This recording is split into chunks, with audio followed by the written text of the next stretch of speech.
Greetings, furry mammals. This is Tim McCaskey. I'm one of the guitarists in Sona's Umbra, and I'm here to give my perspective on the new album that we just put out called Whiteout here.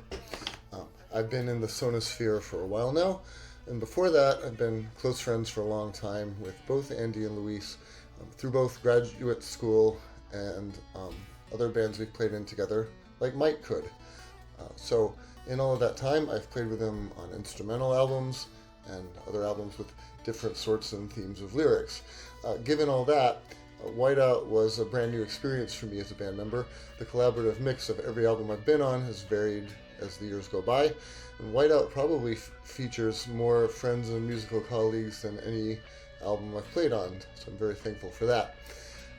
I knew since Luis conceived of the idea that the album would touch on political, cultural, and other current issues. I didn't quite know how he would pull it off in the end, and a lot of the details. When I recorded my parts for the album, I would be often one of the first people to play, the first or second usually.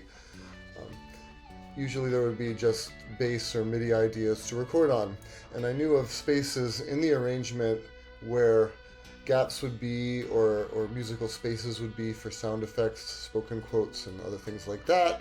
So I knew where they were going to go, but I didn't know what they would be exactly, or what the exact message of the finished product would be.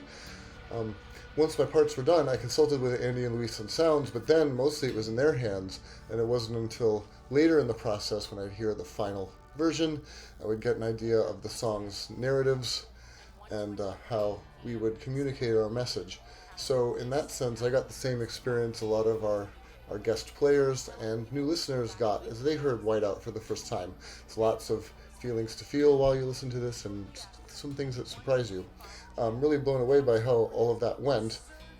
I think Whiteout as an album is an important statement, and by making something where we focus on instrumental stuff but include quotes from important people in today's landscape, I think it was more effective than if we had gone, say, the Rage Against the Machine route with very pointed and direct lyrics, or something more abstract than that, which would be similar to other albums we've done in the past.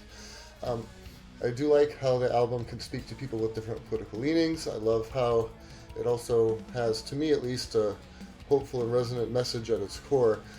We live in a time where the threat of political violence has grown, where the media landscape tries to drive engagement in clicks in a way that brings out the worst in us. And my hope is that we as a society can be better than that. So I'm proud to be a part of this project and this statement, and I appreciate the trust that Luis and Andy continue to put in me as we keep working on music together. So I hope you all get to hear the album and get something out of it like I have. And yeah, hope you enjoy it and stay in touch. Right? Thanks. Peace.